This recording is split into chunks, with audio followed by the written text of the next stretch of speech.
Brad with College SportsCast. We are presented by the Fanboys.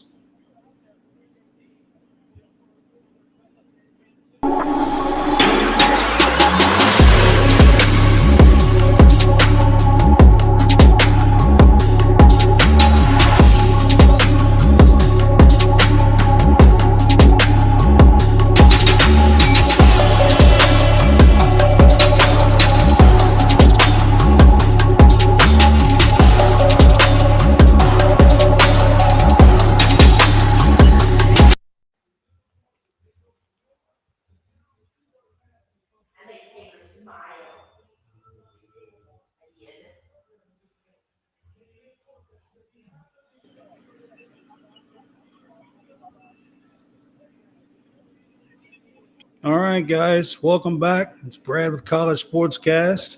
Welcome to College Sportscast. It is NFL Draft Night, and I have Taylor Bell with me, who is part of our Fanboys team.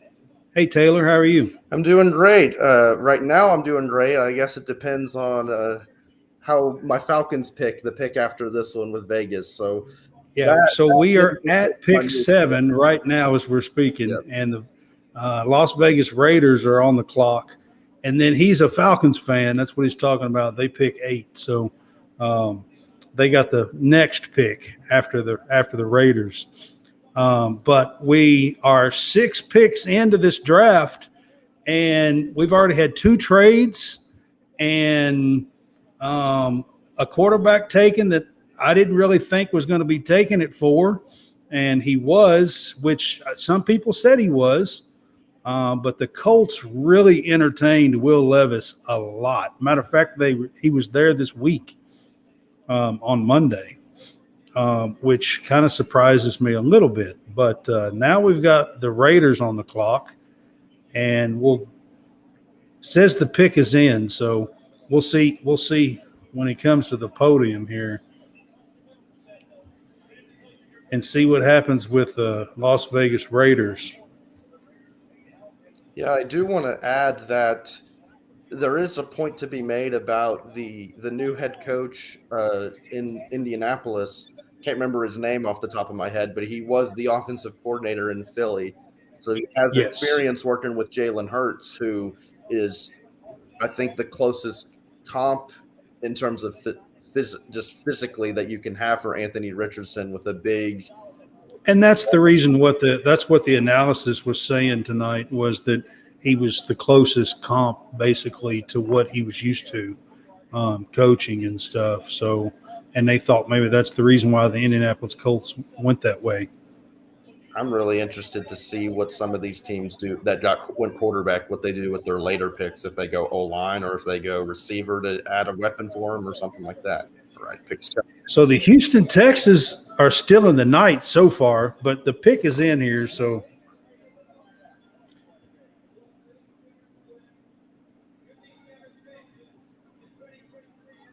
Tyree Wilson. All right, Falcons. Jalen Carter is still on the board. Tyree Wilson, defensive end from Texas Tech, is the number 7 pick by the Las Vegas Raiders. I still Oakland. It's all good. I'm not used to the Las Vegas stuff yet. I was. That's a little surprising because he's the Chargers. I don't never like it. They're still the San Diego Chargers. Same. I know they're not, but I mean, as long as it includes the state of California. You're close enough. I mean, I know they're not, but whenever I'm trying to speak it or say it, it just comes out like that. And I can't, I don't know. When they change cities like that, it takes me a long while, actually. Exactly. It just comes out that way. All right, so we're going to go back to the very first pick, the first pick of the night. And we'll kind of start with there. The Carolina Panthers had the first pick tonight, and their selection was Alabama quarterback Bryce Young, which really was not a surprise. Yeah, that's I think anybody that had Bryce Young outside of the first overall spot, I think you're just overthinking the size factor. Because if you turn on the Yeah. tape, there's nobody that processes information quicker. He's the most accurate quarterback in the draft. He went up against arguably the best defense of all time in college football and put 41 points on their head. Now, he did lose to them in the national championship, but it's still, there were so many games where, especially in the 2021 season, where that's an 8-4, 9-3 team probably without Bryce Young being the hero, and just the poise that he has in the biggest moments, I think is the biggest intangible I think that he has that is kind of lacking. Yeah, I mean the only knock on Bryce Young was his size, and I don't think the height is really the issue. It's the weight really that's the issue. I think. Yeah, I mean, he basically at about 190. And just the fierce beating velocity of hits and stuff in the NFL. There is some concern at for a player for his size, basically. yeah, And and that he did take some good shots against some SEC defenders, but I think that definitely is still a question mark there. And then I think on top of that, one of the few gripes in terms of just play style, I guess you could have, is there were a few times where he would hold on to the ball too long and try to scramble outside the pocket and then force himself to take hits he shouldn't have. But I think that's definitely something that, with how quickly he's able to learn and pick up things in the game, I don't think it's anything too crazy to worry about. and then the Houston Texans select number 2, and they take Ohio State quarterback C.J. Stroud with the number 2 pick, which again, even though the last few days you got some of that talk the last few days that comes in, and everybody was saying that he might take a slide. Um, Most people still, thought and had him at that second pick, I would say. Yeah, I actually had him going all the way to 8, where I had my Falcons actually trading back with the Tennessee Titans because I thought both Will Levis, and Anthony Richardson would be off the board before him, but it looks like that S2 test didn't really matter as much. Yeah, I mean, there was some chatter about all that stuff this week, but that the last few days before the draft, you can't really listen to all that chatter. It's leading up to it before, like the week before, but the last few days, they're trying to fool you. They don't want you to know exactly who they're going to pick and that kind of stuff. So, there was some chatter that he would slide, but um, I'm really not that surprised that they stuck with C.J. Stroud at number 2. Now, number 3 was supposed to be the Arizona Cardinals, but we had the first trade of the night. The Houston Texans trade all the way up to number 3 from 12 with Arizona to take the 3rd pick in the draft, and they get what's rated the best defender in edge Will Anderson Jr. from Alabama. So they get 2 and 3.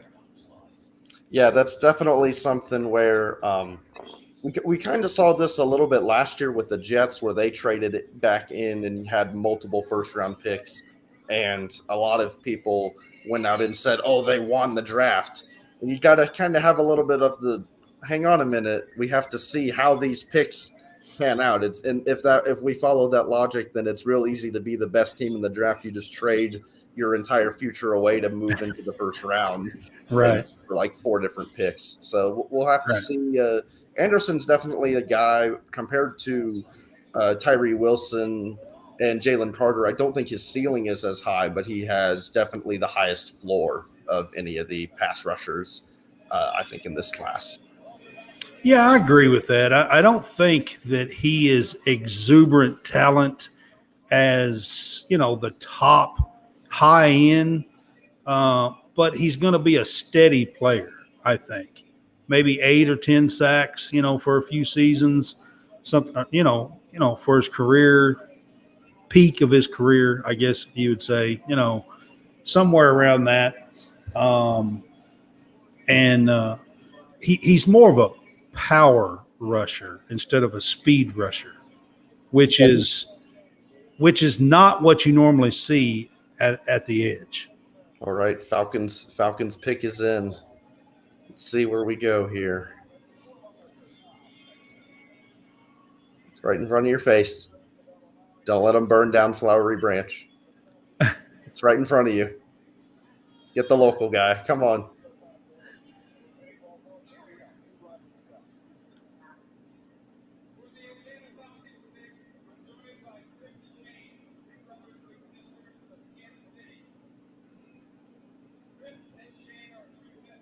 Of course, when we wait like this, he does the most talking before the pick, obviously. Right.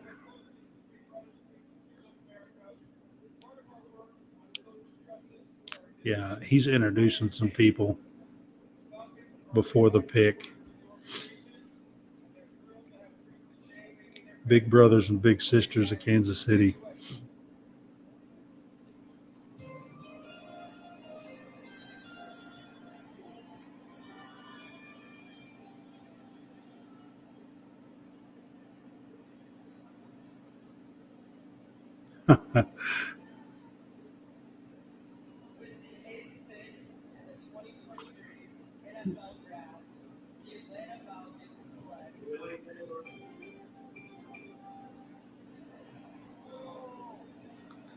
Whoa.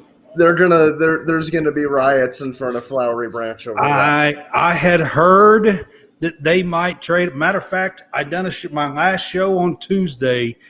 I said that I had heard that Atlanta might take Bijan Robinson. Yeah, Bijan Robinson. Yeah. At the 8th pick, and everybody was like, no, he won't go that high. And I said, I'm telling you, I have heard that's who they might pick at 8. Yeah, he's definitely in terms of just sheer talent, he's a top 3 player in the draft. If you take away positional value as a factor, now that's, in my opinion, that's a huge deal. I would have probably gone not even not specifically just Jalen Carter, but there's plenty of good corners on the board. There's pass rushers on the board. Christian Gonzalez is still there. So I think this is definitely it's a do or die year for the Falcons, because this is now the 3rd year in a row that the Falcons have gone offensive skill position player in the first round. They went Kyle Pitts in 2021 at 4th overall with a tight end. They went Drake London at receiver 8th overall, and then they're back at 8, and they get a running back in Bijan Robinson. So, well, I mean, Bijan Robinson is a very talented back, and I think he's going to be a great player for a few years. The problem is with running back, your career and being peak doesn't last very long most of the time. And on top of that, I do want to add specifically in the Falcons situation, they picked up Tyler Algier in the 5th round last year, and he was a 1,000-yard rusher. So that kind of shows you in of itself what they're doing. But it looks like Philly has actually traded up to 9. Yeah, that's what I was just looking at. So moved up 1 pick. And that was supposed to be Chicago. That's where they traded back to from the number 1 with Carolina.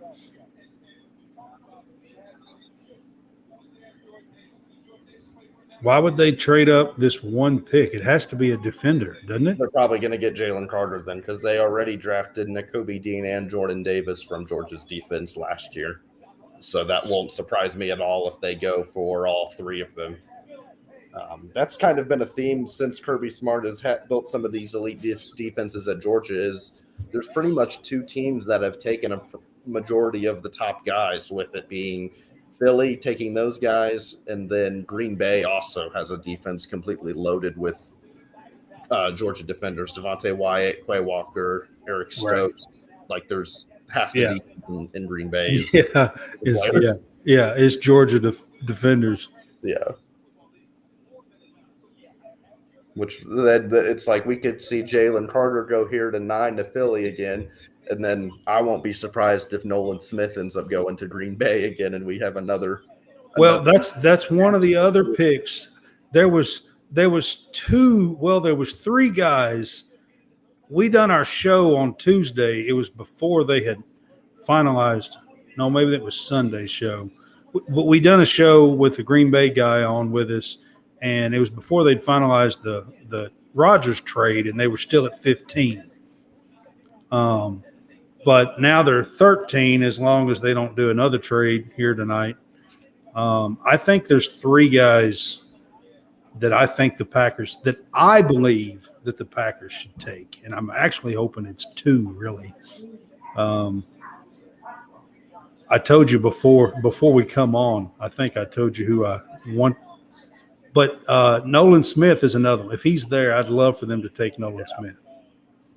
It just seems like, I don't know if it just started. It feels like the COVID season, but the Kuipers and the McShays, like the media boards, I guess, just seem they get further and further off what the teams actually do year after year. Like, I think, which is, you think it would be the opposite because of social media and and how quickly the info can get leaked from inside an organization. But it just goes to show you how I think quickly things can change based on how draft night goes.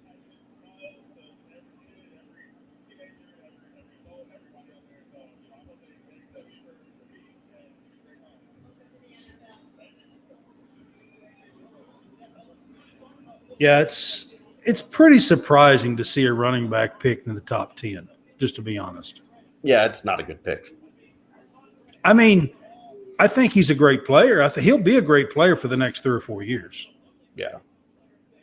It's just, I'm just, even with the production, even if you get elite production from that position, it's still such a dependent position. And there's so many other guys that can be a bigger impact than what a running back can do. Now, the only way I've said leading up to the draft, the only way you could sell me on getting Bijan is if they end up using him in a role similar to how the 49ers use Deebo Samuel, where you put him at receiver and he acts as both. And now he did lead Texas in receptions last year, which is kind of an interesting dynamic as a running back. But it's, again, like you said, it's about the long-term extensions and the longevity of the position. Yeah, I mean, it's just the beating they take,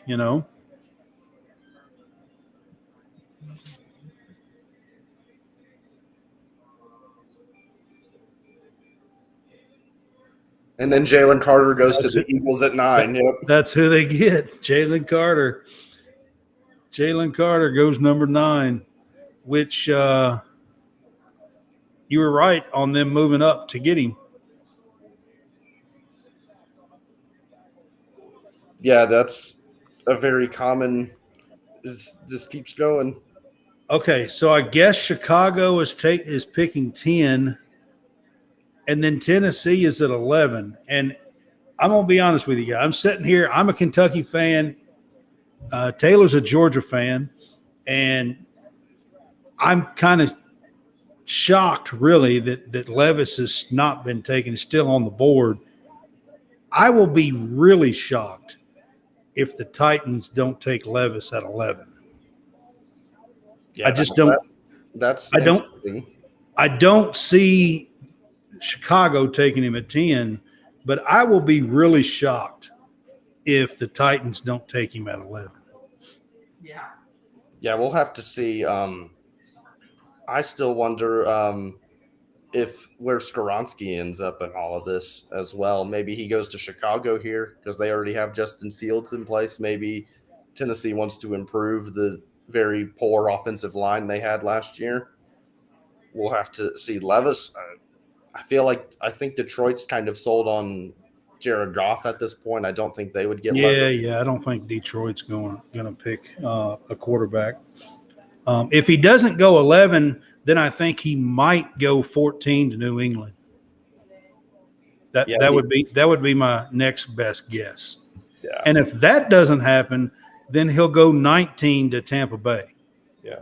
Another name we haven't mentioned is Flowers out of Boston Zay College. Flowers. Yeah. Yeah, he's definitely. I think he's probably the first receiver off the board. He could See, go. I kind of think JSN from Ohio State will be the first receiver off the board, but maybe. You don't. I think it's the Cooper Cup comp, and then there's the Antonio Brown comp for Flowers. So Yeah. it's all depending. That's I guess where the team need if they what they're looking for in scheme fit. I think kind of Right. also is going to play a factor Yeah. point as well.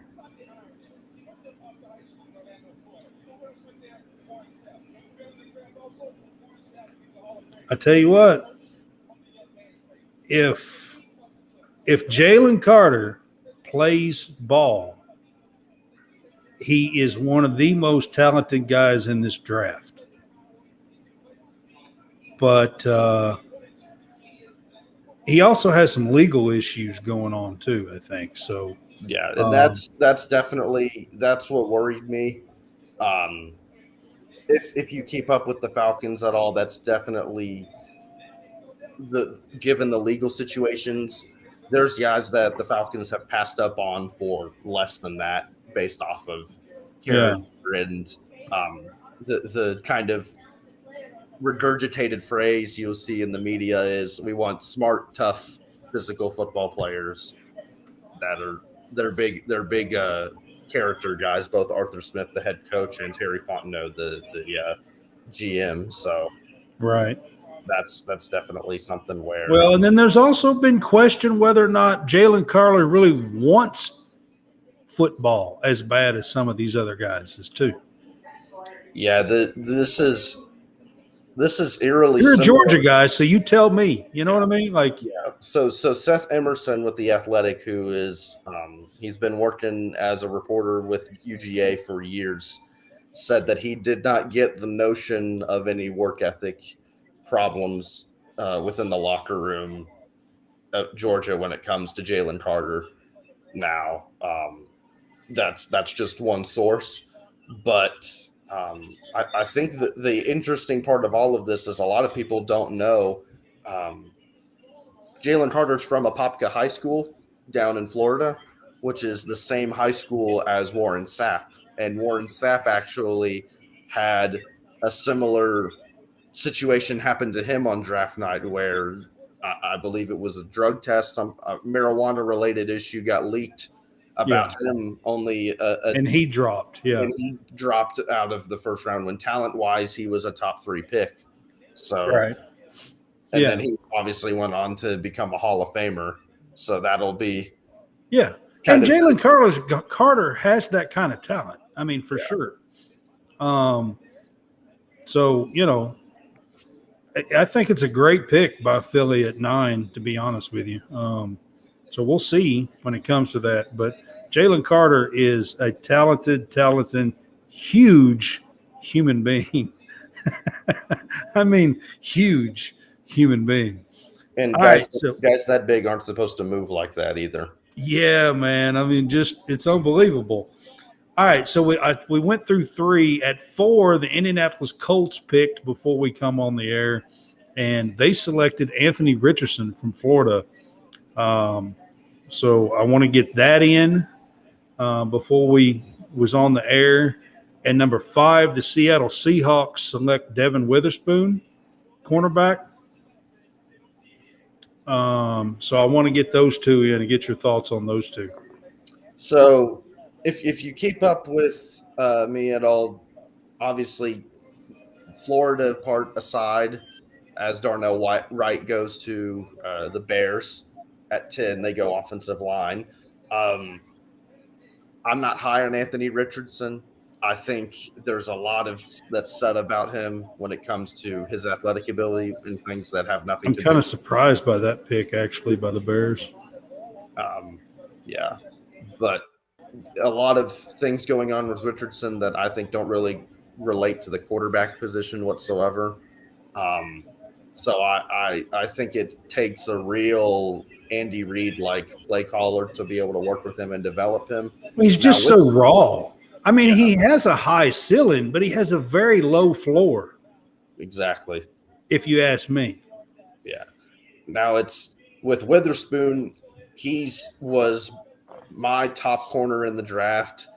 In a loaded corner class, he plays with tremendous physicality. He has great ball skills. He tested well.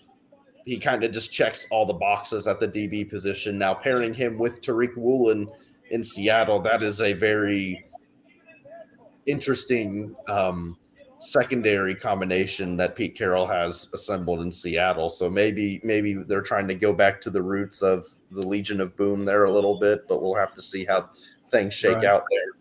Yeah. And then at 6, right before we went on the air, the Detroit Lions traded with the Cardinals again in a second trade. They went back from 3 to 12 and then 12 back to 6. And Arizona Cardinals picked 6. And remind me who they selected now that I'm sitting here talking about it. Paris Johnson out of Ohio State. Paris Johnson Jr., yeah, the left tackle out of Ohio State. And so that was right number 6.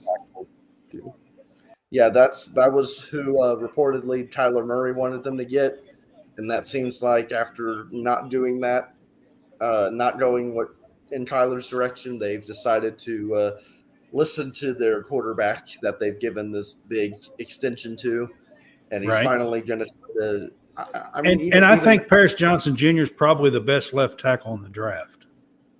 Yeah, it's definitely between him and Broderick Jones out of Georgia.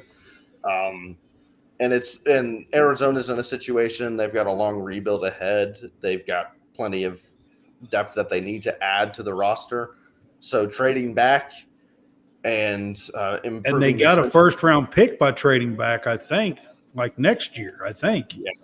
Yeah. And then they traded back up to 6. So it really didn't, you know what I mean? Like they get an extra pick next year and then move back up to 6 and get their offensive tackle.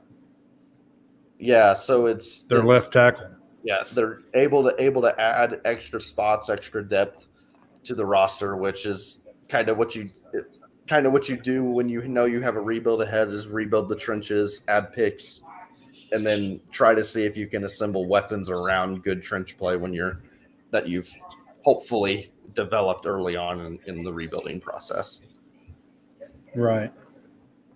All right, so that kind of gets us through the first 6 picks. We come on right as Las Vegas Raiders. We're selecting 7th.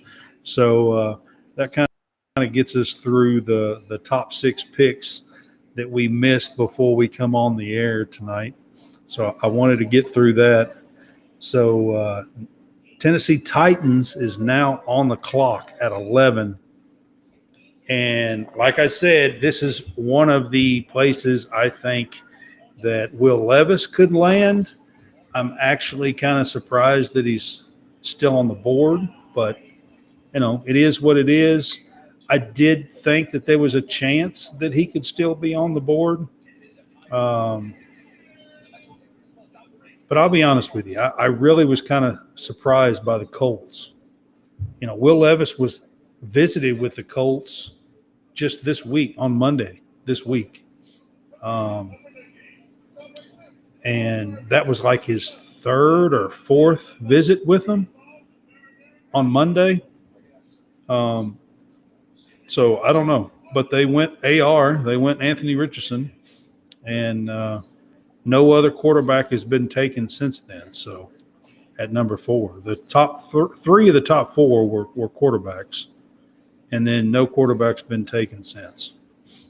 And the one non-quarterback in the top 4 was an edge rusher whose job is to go after the quarterback. And yet the Falcons will draft a running back at 8 because that's yeah, that's right. Yep. Yeah, that's how it went so far. I will say this: with the draft picks, somewhat of a pessimist for a right reason with what the Falcons have done. The most recent draft pick that I actually liked in the first round was AJ Terrell. So I didn't like Pitts, I didn't like Drake London, and I didn't like Drake London, and I don't like Bijan. So I've always been the just kind of Well, I mean, it just depends on how they use Bijan Robinson. If they were using him in that Debo Samuel thing that you were talking about, role, then, you know, I think he could definitely have a 5-6 year run in a role like that at least, and be a good ball, and be one of the top players in the league. yeah, it's partially just I think the MO too of Arthur Smith. He was an offensive lineman at North Carolina. Some of the best rushing attacks, the best seasons that Derrick Henry had were when he was the offensive coordinator in Tennessee. He has greatly improved the offensive line since coming in, and they extended Chris Lindstrom, one of the better guards in the league. I believe it was a 5-year deal. So um, running the ball is what Arthur Smith wants to do. So you know that at least if you're looking at it from a positive end of the spectrum, they're not going to draft a guy at 8 and then give him 15 touches a game. They are going to force feed Bijan Robinson and Tyler Algier the ball and take as much pressure off of Desmond Ridder at quarterback as they possibly can. Titans pick is in.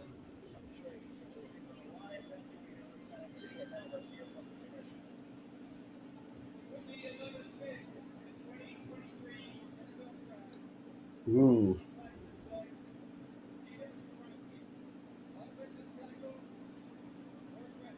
You was right, Peter Skoronski. Yep. They did go tackle. They went Malik Willis last year in the first round. I wasn't really sold that they were sold on Malik Willis. Yeah, I think it's, from what I've heard as far as the situation with Willis, is they actually drafted a quarterback last year because the ownership wanted them to go and get a quarterback because they were disappointed with the regression of Ryan Tannehill. But you can't, especially a guy as raw as Malik Willis, I was kind of scratching my head at wanting to move on from him, at least because he's a very raw prospect that you have to give him more than a year. When Hugh Freeze himself, I believe the quote was, he's 2 years away from being a year away, was what he told a lot of the coaching staff when they were calling him at Liberty to ask about Malik Willis. So pretty solid pick for Tennessee. I was thinking they might also go receiver just because outside of Treylon Burks from Arkansas, there's a lot of names that only the biggest of Madden fans would probably recognize in that receiver room. So Detroit is now picking 12th. When the draft started, they were at 6th. They traded back with Arizona. So they're now picking 12th. And now we have a display that just came up that says the Lions have 5 of the next 43 picks. So they definitely went and added. Yep. So they added some picks tonight for sure. And I can tell you right now that what they are going to do is they are going to build that defense from the ground up with those picks. Probably going to spend almost all of those picks, if not all of them, on defense. Yeah. So they're at 12. So between here and the 60th pick, they have 5 picks. So that's a good way to add some top-end talent for sure. Yeah, absolutely. And you're probably right. The Lions were close this year, close to a playoff spot. They turned it around a little bit. They had a pretty decent offense. So the pick is in. Jahmyr Gibbs at 12. Wow. So he joins DeAndre Swift in the Lions' backfield. That is a big surprise. That's the biggest surprise of the night so This far. is telling you what people think of the running backs in this class. That 2 running backs go in the top 15. Okay, Jahmyr Gibbs was mostly thought of as a first-round draft pick, but everything I seen had him 25th or lower Yeah, in the going first to round. one of the playoff teams that Yeah. just needed an extra weapon to help out. Matter of fact, Philly was one of them, like at 30 or something, that a lot of people was selecting Jahmyr Gibbs at. 12 is a reach. I mean, I like Jahmyr Gibbs. He's a great player, but Incredibly I feel like explosive, that's incredibly shifty. The one knock on him is there were multiple games last year, mainly the Texas A&M game and the Texas game, where Gibbs actually was started and then didn't take the majority of the snaps because he was struggling in pass protection. So that's the biggest knock on his game. But a guy that's as shifty and as explosive as he is, it's a lot more. You're a lot more worried about finding ways to get it. I'm still surprised they didn't go defense. Yep. Christian Gonzalez, Miles Murphy. Yeah, seems to be a sign that a lot of these front offices weren't as high on the defensive. Well, the Packers seem happy. No, that's the Lions, isn't it? Yep. Okay. They had the Packers thing on the clock. I thought that was their room. I thought, what? Because the Packers are picking next at 13. All that green on the stage looking like St. Patrick's Day. They need a backup. All right, Mr. Packers fan, who are you going? They need a backup. Who are you picking? Will Levis is still on the board. They need a backup. I will say that. I worked in the Kentucky fan a little bit. I will say that they do need a backup. They traded their starter. Jordan Love's now going to be their starter. So I would think they need somebody to fill in. But I'm not 100% sold that Jordan Love's the answer. He'll be the starter this year, and we'll see. I actually think that they're going to go JSN from Ohio State. That's where I think they'll go, but they also could go Nolan Smith. I do find it, if they go receiver, that's very fascinating to me to do that to immediately all these years where you don't get an offensive receiver or a weapon in the first round for Aaron immediately Rodgers, after trading Rodgers, and then spend a first round pick on a receiver. Yep, because they haven't done it in years. It's been years. But I had a Green Bay Packer insider on with me on Sunday, and he says that they're really high on Jackson Smith. I can't say his last name. I can't say his last name. Njigba. Yep. I can't never say his last name. I always say JSN. It's so much easier. Yep. But they did say he's really high on them. Actually, the 2 tackles that have been taken were 2 names. One of them was just a few minutes ago, and then Paris Johnson Jr. was 2 names that he mentioned that they could pick, which are off the board now. Kincaid, the tight end from Utah, is a name that he mentioned, and Nolan Smith. Now, I'm throwing out Will Levis because Will Levis is sitting there, and hey, Green Bay needs a at least needs a backup quarterback. You can go ahead and be, training him to be the backup for the next year or so. I think if Levis doesn't go to New England at 14, then we're kind of scratching our heads here. Yeah, I really am. It's either so. I think that it's possible he goes at 14 to the Patriots, and if that doesn't happen, he may slide to 19. Yeah, I'm gonna take with Tampa Bay. I'm gonna take a guess and say that Green Bay goes JSN. We get Levis goes to New England at 14, and then I'm thinking Zay Flowers to the Jets at 15 to give Rodgers that weapon. To give Rodgers a weapon there. So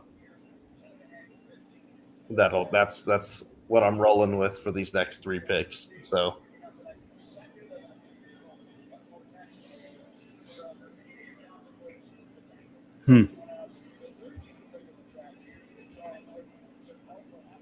now JSN with the playing at Ohio State, he's going to be able to handle the cold weather. So that's not a factor.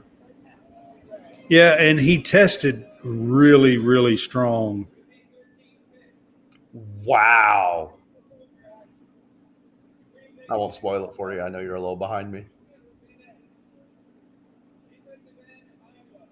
Lucas Van Ness? What? I mean, I'm not saying he's a bad player. He's not anybody that I thought they would be. I'll be honest, outside of if you just want to throw quarterbacks out the window because of the unpredictability, that's looking like that's giving the Falcons a run for their money in terms of the reach of the draft. I think I probably would have him. There's a lot of guys I would have picked before I would have gone Lucas Van Ness that are still board there. Miles Murphy's still out there. No, you have Nolan Smith Smith is still out there. Got plenty of. There's a loaded tight end class as well. If you want to have another guy to pair with, Onion as well. Dalton Kincaid, I thought would have been a much better pick myself, but. Well, you even have not even just him. You have Sam Laporta also from Iowa, and you have Luke Musgrave is on the board still too. Now that's it. Now I think both of those guys are probably more towards the early second round, late first than they are. Well, Michael Mayer is another one that people at early on was saying possibly could be a first round guy, but now he's kind of fallen a little bit. Yeah, he didn't test very well at the combine. Yeah, right. Darnell Washington, another tight end. I gotta mention the Georgia guy. Yeah, Darnell Washington is one for sure. He's a monster size. He's just not one because Georgia has Brock Bowers. That's all you see is, Brock Bowers coming out of the tight end room. Washington didn't get a whole lot of looks his way. You know what I mean? Like, what you see with Washington, if you go and watch, just count how many of plays that Georgia has where they have a throw that's less than 5 yards downfield that ends on 20 yards because Darnell Washington's blocking downfield and clears out. Oh yeah, I mean he's a monster. 2 or 3 defenders, so yeah, absolutely. I mean he's a monster. He really is. I'm just saying, as a tight end, you didn't see him. It was mostly him blocking and doing things, But when he did get the ball, he looks great. Yeah, he's a tremendous red zone threat, just because of his size alone.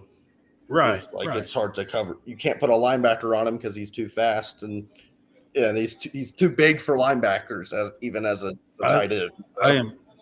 I'm shocked that the Packers traded up at a 15 to get Lucas Van Ness. I mean, I just really am.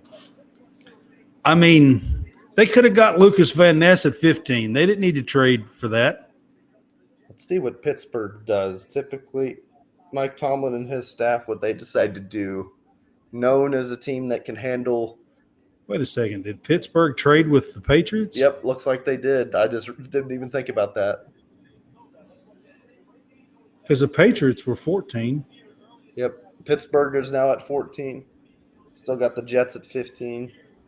And I believe Washington was started at 16, I think. So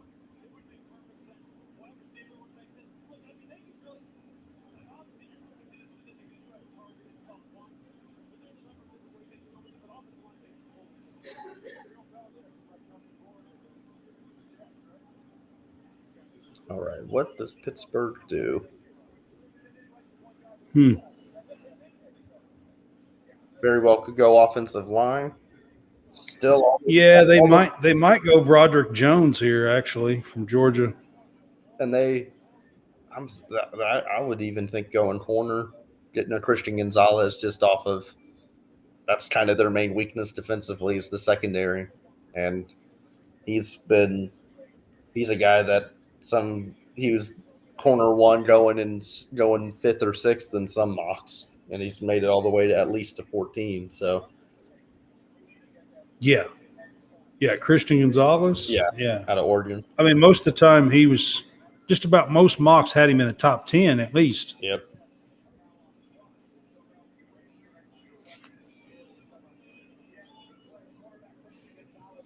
I have to say the last two picks I'm pretty surprised by, both of them.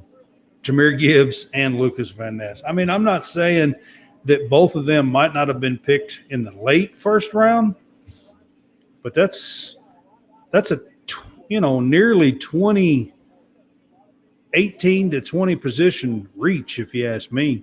Yeah, that's got to be just betting on being a high-powered offense and then using the depth pieces to build the defense back up, because that's seems to be a growing theme is use your early picks on offense, use your mid-round picks to build up your defense and have depth over star talent on the defensive side.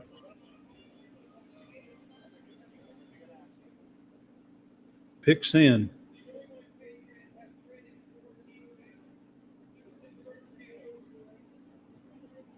There he goes. There's a Georgia guy off the board. Broderick Jones. That's who I said they might go with there. Yep. I wonder how much of a salesman George Pickens was in that front office there. Yeah. I thought that's might be what they go with there when they traded up, is to get Broderick Jones. I am surprised that Christian Gonzalez is still on the board, and Levis. There's two that, most people had in the top 7 or 8 at least that's still on the board. Yep. I think Jones, obviously with Wright, you have the technique and the pass blocking prowess. Broderick Jones, definitely his strength. He's probably the best run blocking tackle in the draft this year. You'll obviously see it if you're watching ESPN, the highlight reel. They pull him a lot. They use him in the screen game a ton because he's got the mobility to go out and he can get to the defensive backs in space, really open it up for the Georgia receivers to do damage after the catch. Yeah, I mean I think he's a good pick there. I mean, they got Pickens last year, so they got a second-year quarterback in there. Get some help for him at the offensive line. I think it's a good pick, good strong pick for Pittsburgh. Solid pick for a team that's historically drafted very well. Yeah, I think it's a good pick for him there. And Broderick Jones is a good offensive tackle.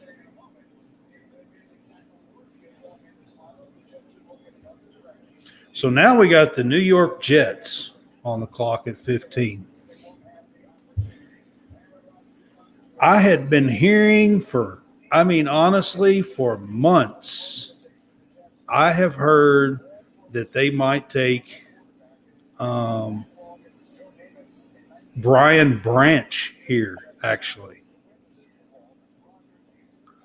I don't know if that's who they go with or not, but I had been hearing for quite a while, actually. But now, early on, that was like January, February, 1st of March. I was hearing it pretty strong. The last month or so, it's kind of died down a little bit. So I don't know if that's what they do, or if, but early on, I had heard that a lot. Yeah, that's a versatile guy. It definitely seems like the Jets are really trying to focus on defense with how they construct their roster, and Robert Yeah. Saleh is going to be able to know how to figure out But how to. since they just traded for Rodgers, you might be right. They might go wide receiver here. Yeah, if that's what I would if I were in New York, I would go Zay Flowers here. That's my pick, especially because we're probably going to see them part ways with Corey Davis, and you got to make your new quarterback happy. I think so.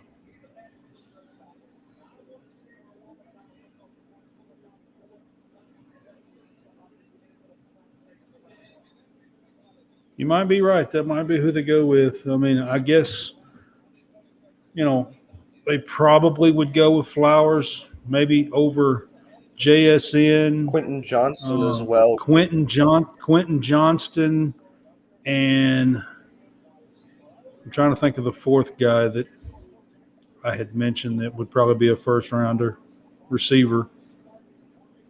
Johnson, JSN, and Flowers. Others. There was another one. There was a fourth guy, and I can't even remember who it is off the top of my head right now. I mean, was Hyatt early in the draft process, but he's kind of fallen off.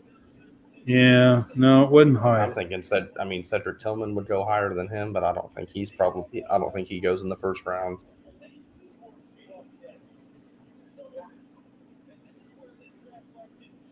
Oh, it's Jordan Addison.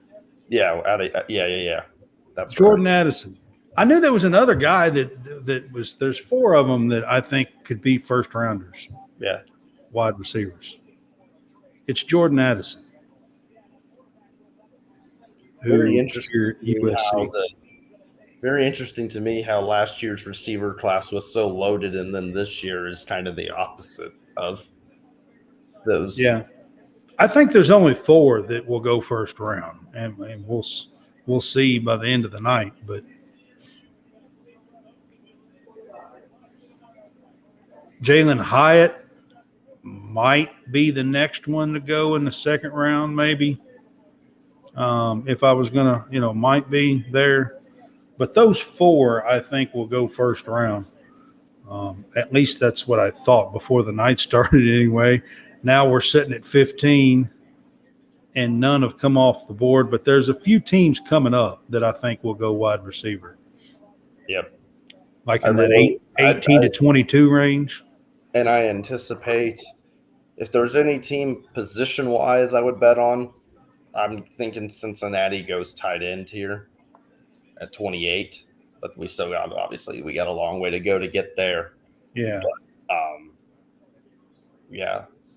Interested to see if Washington actually moves on from Chase Young or if they just decide to stick with it and maybe try to see if they can get more value out of him after the draft or before the trade deadline, something like that.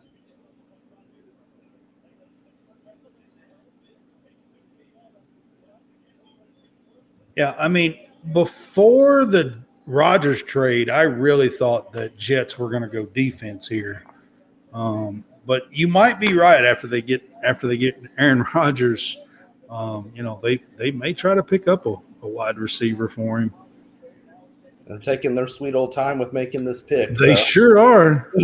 Seems like it's taken forever.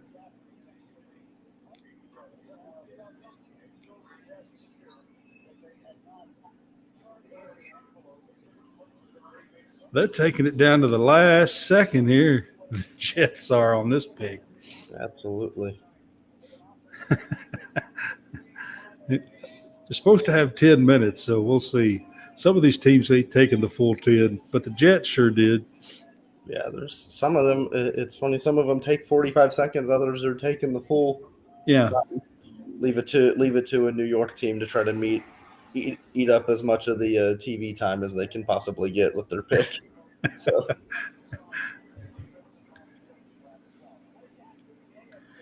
So I have to say for the Packers, man, if they were going to go for a reach, especially at defensive end, I was really hoping it was going to be Nolan Smith. yeah, it just made so much sense with all of the Georgia defenders on that And team. by reach, I don't mean his talent. I just his size is a little bit undersized for a defensive end, for an edge rusher in the NFL. But you go by the way he plays and his talent, and I actually think that Nolan Smith might be the best defender in this draft when it's all said and done.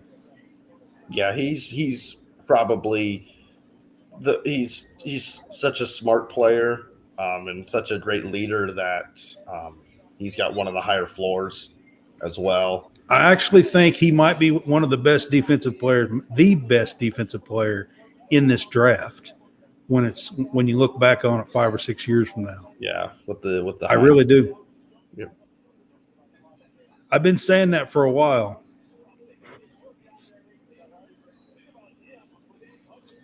Let's see. I'm really interested to see what Minnesota does at 23. There's a lot of these.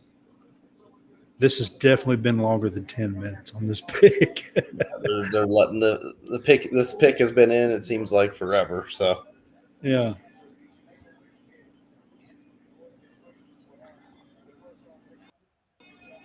Maybe Mish had to use the bathroom or something. Is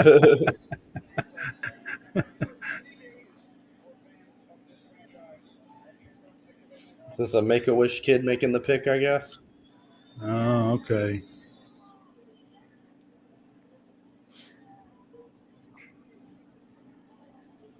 Yep.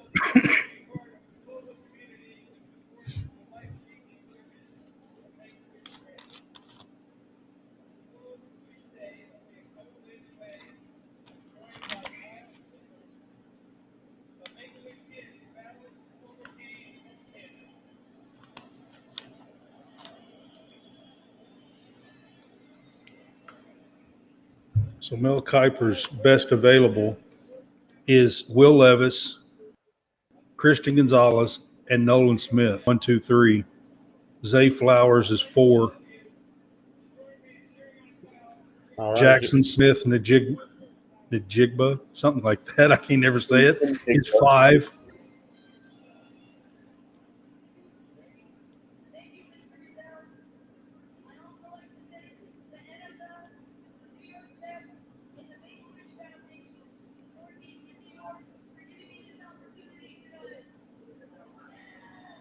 Hmm.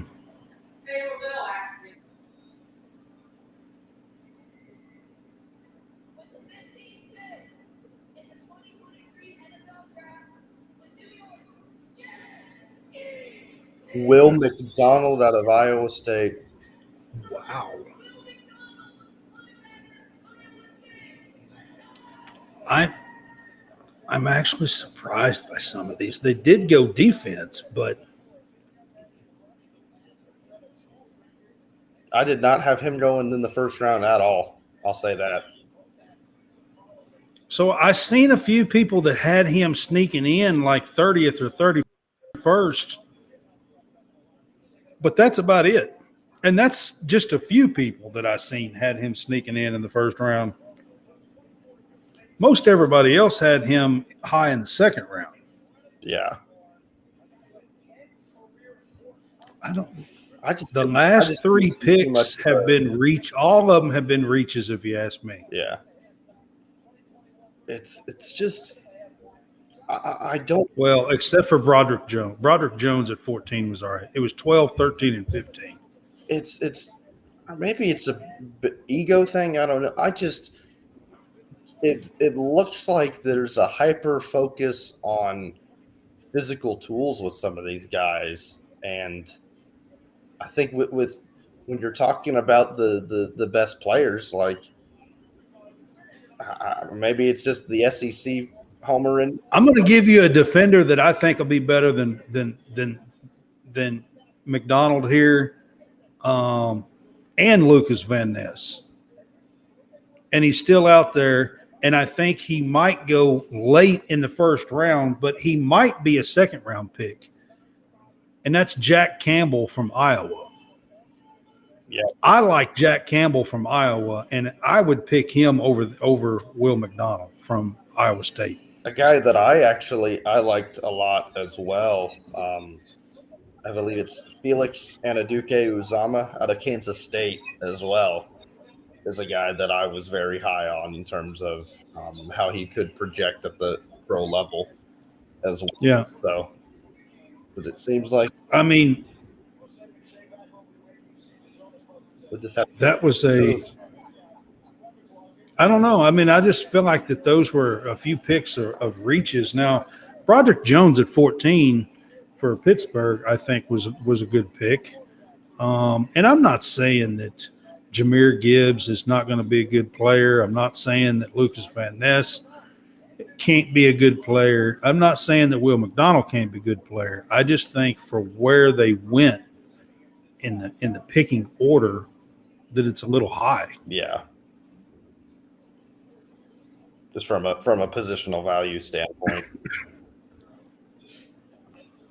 Yeah, I mean, like you said, Will McDonald, honestly, you might have been able to get him at 34. And you just picked him at 15.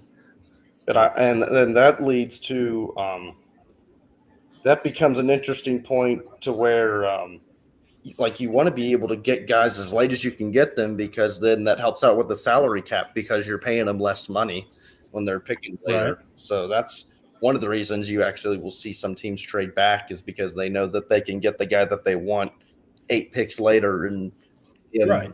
that much less down the line. So it's something that you have to, if you're really playing the long game, which is very rare in this league, that's what you're going to see teams do.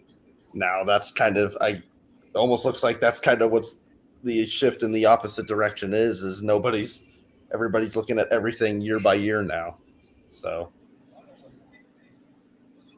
there's the saying, NFL stands for not for long. So yeah. Yeah, your career's not nearly as long in the NFL as it is the rest of these leagues. Yep. I mean, you just have ferocious, violent hits all the time, and I mean,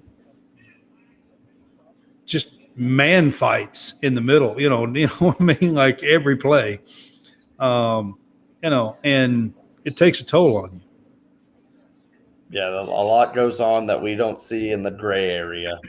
That's a lot of the big guys like to call it. So, yeah, for sure. Very interested to see what Washington is the team that can go in so many different directions here.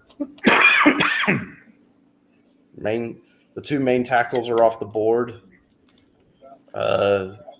Receivers, pretty much all the big receivers are still there. Is this where we finally see a tight end?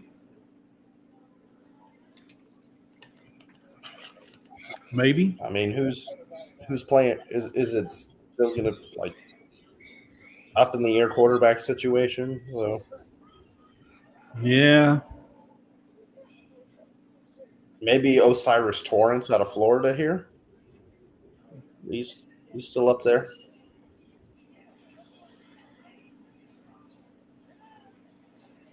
Maybe. I mean, most of the mocks that I seen had him in the 24, 25, 26, 27 range. Yeah, about as high as you'll see a guard typically get picked, but we're seeing 2 running backs in the top 15. So yeah, you're right. Yeah. Who knows? I mean, you're right. Who knows at this point?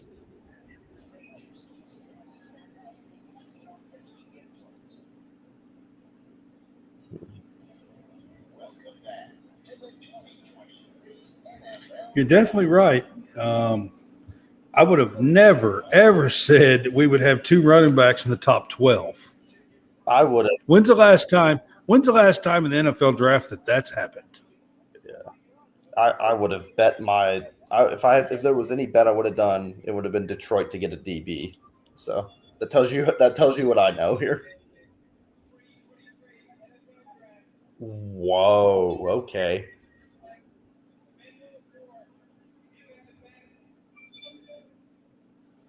Emmanuel Forbes.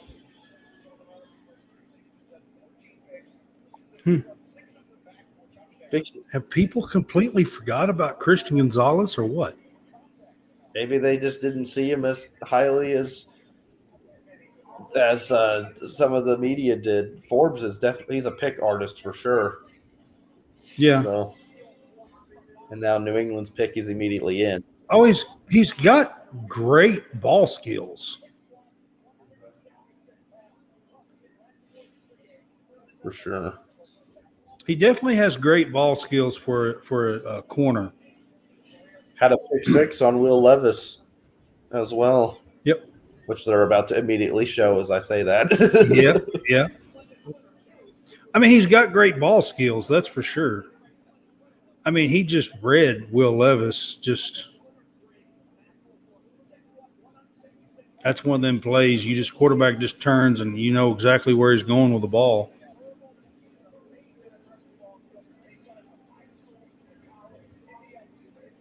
What does New England do? Maybe Levis finally gets picked here at 17. I'm really surprised that he's still on the board tonight, but I think so. You know, they have Jones from Bama, and he had a good rookie season.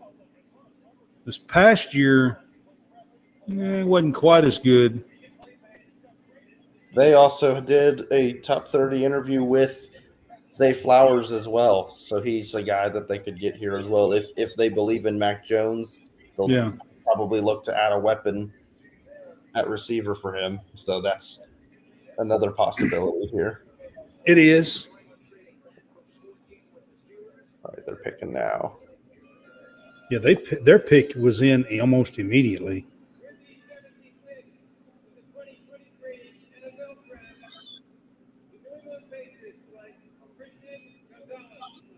Christian Gonzalez is the pick for New England Patriots at 17. Back-to-back corners. I'm interested to see what they got in the trade where they moved back to 17, what they got in return for that. I think they showed it a while ago, I believe. I think they got a 4th-round pick this year. Okay. I think they got a 4th-round pick, I believe. It was like 160 or 170 or something like that.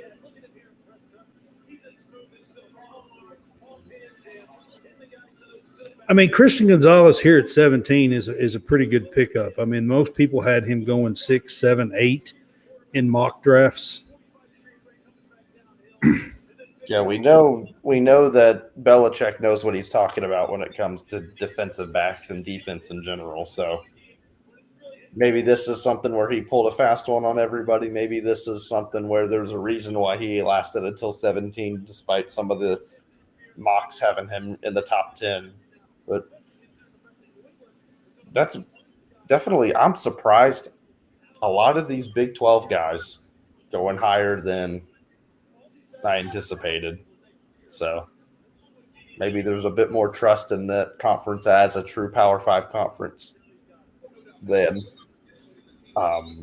some of us non-Big 12 folks. Yeah, I'm with you on that one. I'm an SEC guy too, so you know, you got Iowa State going, and you know,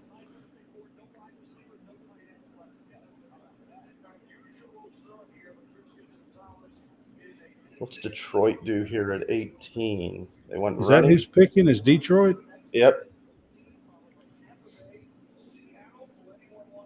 They're the ones that they just picked up. Surely to goodness, they go defense here, don't they? They have to. Nolan Smith. Well, across from Aiden Hutchinson, that's a possibility. They could go. I mean, Nolan Smith would be an amazing pick for them. I'm telling you, I am really, really high on Nolan Smith. If Nolan Smith doesn't get hurt and he plays for Georgia this year, I think Nolan Smith is easily a top 5 pick. Yep. Easily. he might even be a top 2 or 3 pick if he plays this past season. I mean, he got hurt. He got hurt, and I mean, I kind of believe, and you're a Georgia guy, and you may say that it's different, but I kind of believe that he just didn't rush back. That he probably could have pushed himself and played a little bit this past season, towards the end of the year, if he would have really pushed himself to play. I don't think that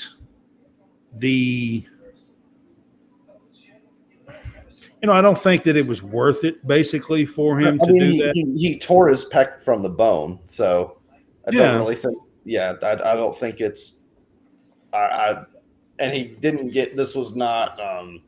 His injury was not. Say it wasn't a week 1 type deal where he has a full season to come back as well. It happened in the middle of the season as well. So I think that is factored in as well. Well, it was he just played 1 game, didn't he? Or no? I think he played at least. He might have. I think he got injured maybe in the Samford game, but I know he played. At least I think I'm picturing him playing in the South Carolina game. He might have been injured in the South Carolina game. So, okay. I was thinking he just played the first game of the season and that was it. Yeah. Big win for Detroit. But I still say if he hadn't have gotten hurt and he would have played all year, I to be honest with you, I think he would be considered the best defender in the draft over Will Anderson. Everybody had Will Anderson there. And I kind of think Nolan Smith would have that spot. Yeah, it really I think also just looking at the production, because Nolan does last in 2021 did a lot of the kind of non-stat book related things. He plays the run incredibly well. That's his biggest strength. But this is a passing driven league. So maybe he showed improvement in his pass rushing moves, I think, throughout his career. So it's kind of the main deal is how much do you factor in, how much weight do you put on him being a great run defender versus wanting a guy that has polished pass rush moves, a quick first step, things like that. His first step is great, but in terms of just technique, I don't want to say physicality, in terms of just polished pass rushing ability, Will Anderson definitely beats him in that regard. And they both have a similar frame, similar kind of size, question marks, I guess you could say, for right. It's Kirby Smart and Nick Saban, and they play the same position and essentially the same defense. So right, yeah.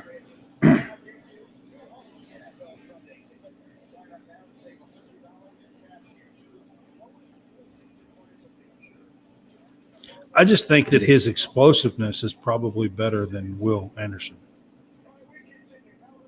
Yeah, that's off the ball. Definitely, there's definitely a conversation there, I think. There's always one guy that slips back in the draft and is a steal off of having a short season the year before. Maybe Nolan Smith is that guy. So that's what we'll have to see. Well, I mean, to be quite honest with you, before the combine, most people had Nolan Smith outside of the first round. But then he went to the combine and really impressed with, all of his numbers and everything that he was doing at the combine. Yeah, that's a lot like Trayvon Walker as well at Georgia was a guy that was like that in terms of the combine. I myself had him as an early second round pick, and then he ended up going first overall because of how much the clinic that he put on at the combine. So yeah, the versatility, played how many guys could play a 3 technique all the way out to a wide 9. I mean, you can't coach that. You can't teach that. So let's see what Detroit does here. I wonder if they anticipated both the corners going back to back like that right in front of them. I wonder if that Yeah, I don't know about that because they probably thought they could get one of them there. Probably.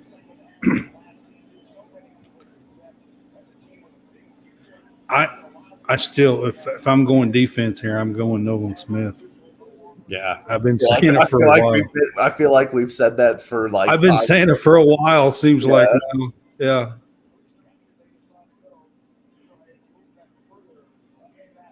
All right.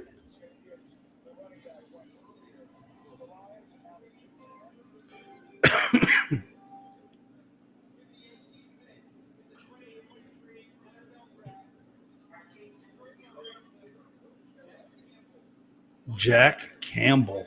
They go defense. Hey, it's a guy I just mentioned just a little bit ago. He's actually one of my favorite defenders in this draft. I really think Jack Campbell is a fantastic linebacker. He is side to side, all over the field. He can he makes plays. He is around the ball no matter if the ball is on this side or that side. I mean, he's just there all the time. He's a Yeah. fantastic linebacker. And like I said, side to side, he's there. He can be there. He plays really smart and can defend in coverage too. Yeah, he reminds me a lot of Matt Milano with the Buffalo Bills in terms of a comp, just sideline to sideline, Yep. doesn't get fooled by the eye candy. Nope. Uh, I I think think that, he can be a Pro Bowler. I really do. yeah, Jack Campbell. Tampa didn't take too much time. They I could mean, go quarterback here. yeah, I this mean, is a quarterback position, I think, at Tampa. I think they could go Will Levis. And if he doesn't go here, then to be quite honest with you, I think the next possible place that he would go would be Minnesota. That's what I think. I saw plenty of mocks where they actually had Minnesota being one of the teams to trade up to get a quarterback in this Yeah. draft. So Yeah. If Levis doesn't go here at 19 to the Bucks, I think Minnesota picks 22 or 23. I can't remember now. I think 2020, yeah, 23, I believe. 23. I think Jacksonville is 24 after them, Yeah. if I remember correctly. It's a lot easier to remember the picks than what number everybody is before the draft, and then the draft gets going, and you just kind of Yeah. it's like a trade or two get made, and then it's everything just your memory just gets all shuffled around. It's kind Yeah. of So I knew they were in they're like 22 or 23. I knew they were Minnesota, but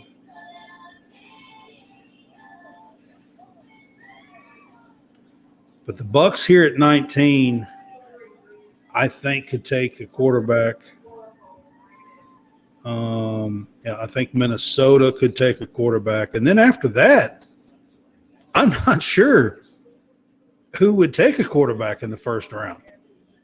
yeah, it could be a very long night for Mr. Levis after in the I draft. mean, honestly, if one of those two teams don't take him, like I don't know if there's because then you get to the playoff team.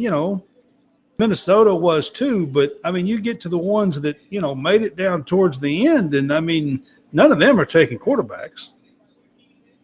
Cincinnati's not taking a quarterback. The Bills aren't taking a quarterback. Philly's not taking a quarterback. Kansas City's not taking a quarterback.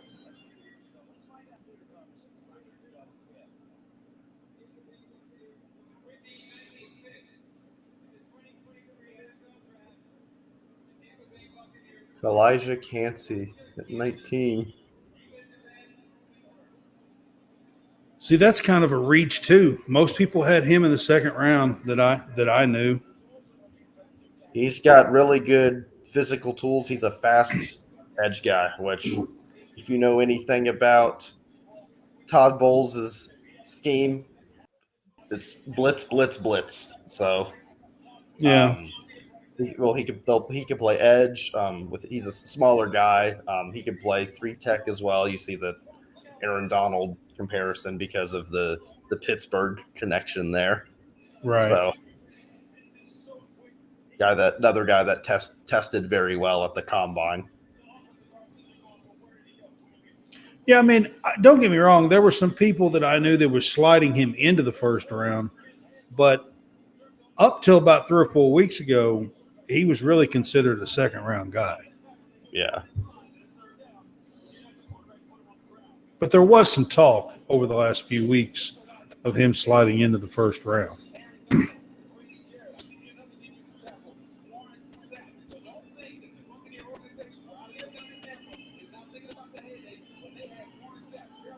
Some of these arm lengths are crazy. Yeah. That seems to be a How thing. are you such a big dude and only have 30-inch arms? That doesn't make any. Some of these I mean, guys are almost built like a wrestler at 6'5". It's I kind of don't. cool to see. How can you be that big and have 30-inch arms? I don't understand.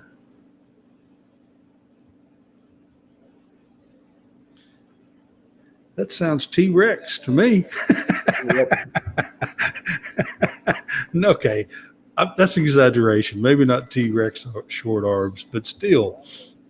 I mean, my arms are longer than that. Alligator arms, I guess. Is that a good compromise? All right, it's looking like a very long night for Will Levis, I'll have to say. Yep. Like I said, Minnesota is really it, I think. Unless somebody trades up. Seattle, maybe? But I still, at that point, I think they kind of trust Yeah, Geno. Seattle's picking next, aren't they, at 20? Seattle might take him here at 20. That is another one that – because he did go out there. He did meet with Pete Carroll. And since he's still on the board, I don't think they thought he would be available at 20. And Baltimore gave Lamar his big extension, so it's not going to be there at 22. No. Chargers have Herbert, obviously. Right. It's not going to be there. You got Minnesota at 23.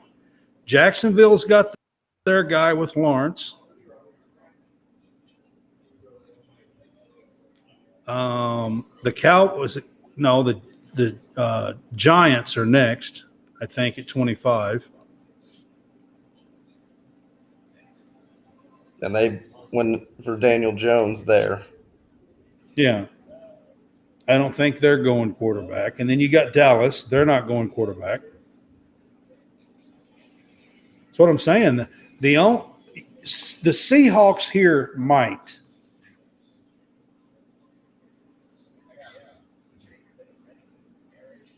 It is a chance, a possibility of the Seahawks because he did meet with Seattle, and Seattle was out for his pro day and all that stuff. I don't think they thought he would be here at 20. Yeah, that's quite surprising. You saw them going for AR at 5 a lot as an option. Yeah. I think that maybe even going Will Anderson if he fell a little bit, depending on either. Yeah. There were some one people of the edge rushers. Will. There was a lot of people that I know that was hoping that Will Anderson would still be there at 5. Yeah. For Seattle. Yeah. Even Jalen Carter as well was another. Yeah. This pass rushers in general were all kind of seen going to. So you're right. It could be. I mean, they could take Levis here. It's either here or Minnesota. I'm telling you. Or if not, he's in trouble of going in the first round. Yep. I just don't see another team unless somebody trades up.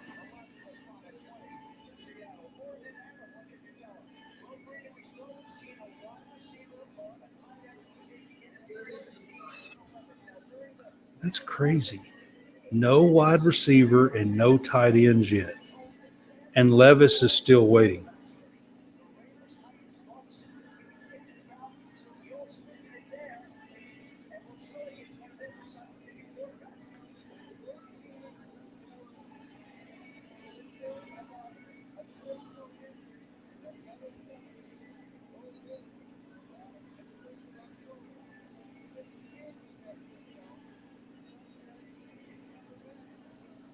ESPN and Alex said there was a 1.1% chance that he would be available at the 20th pick. Yeah. I don't know how they come up with that number, but that sounds. I don't either.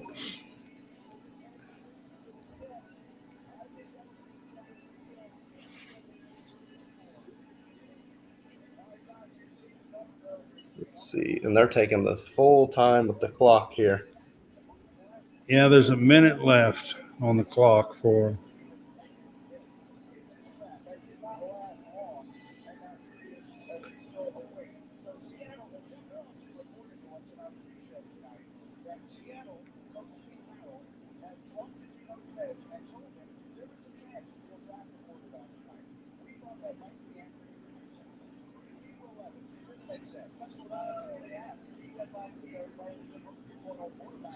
I wouldn't be shocked if Seattle takes him at 20. Let's see. Pick is finally in.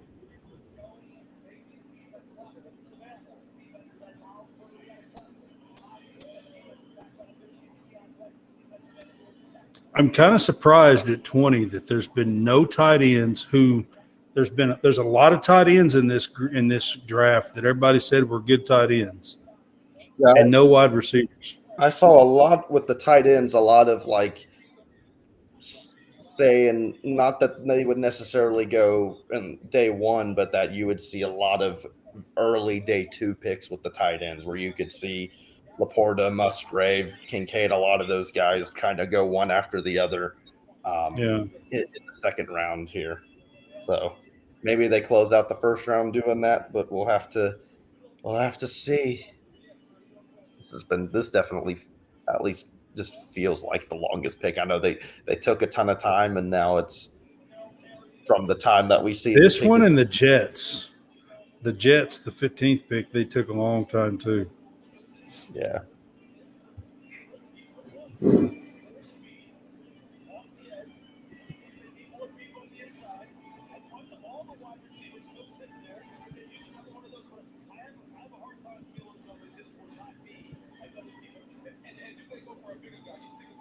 So they're saying it might be a defensive pick.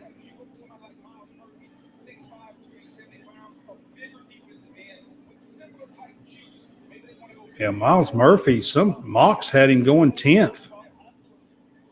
I seen.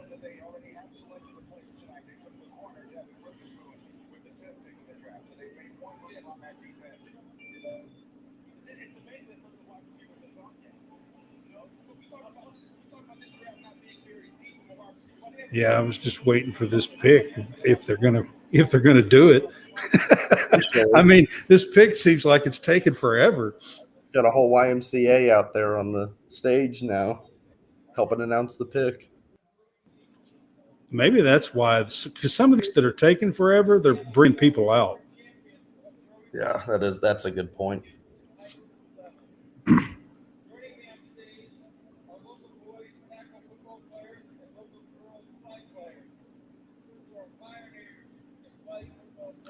Maybe that's why some of these picks are taking forever.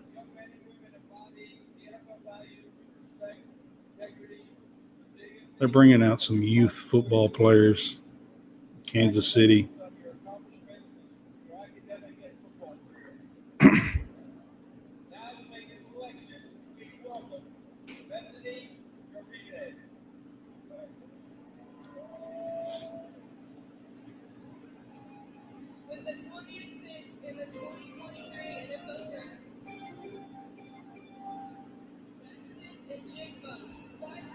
JSN. JSN finally off the board. Yeah, that's who it is, JSN. I think he possibly could be the top receiver. Zay Flowers is going to be right there too. And And Jordan Addison's probably going to have something to say about it too, I guess. I don't know. Yeah. But, so we are through the 20th pick, and we're still sitting with no Levis. We'll have to wait and see. But our time is up for tonight. We have had fun kind of going through the middle round of the, from about pick 6 or 7 to about 20 and being on air with you guys tonight. And we will be on Sunday, and we'll be back with our normal crew on Sunday. So we hope you guys enjoyed the NFL First Round Live with us. Taylor, I appreciate you being on with me, man. Thanks for having me on. Yep, I appreciate it, man. It was fun to be on, and I know you're a big NFL draft guy, so it's fun with you. Yep, it's like a Christmas morning for 3 days in a row, I guess, for somebody like me. Yeah. Well, we'll see. I'll message you later, and we'll see if I don't know if he'll even go first round, so we'll see. Yeah, we'll have to. I'm thinking if Minnesota doesn't get Levis at 23, he's probably not going in the first round. I don't think he will. Yeah, I don't think he will. All right, you guys have a great night. We will see you on Sunday.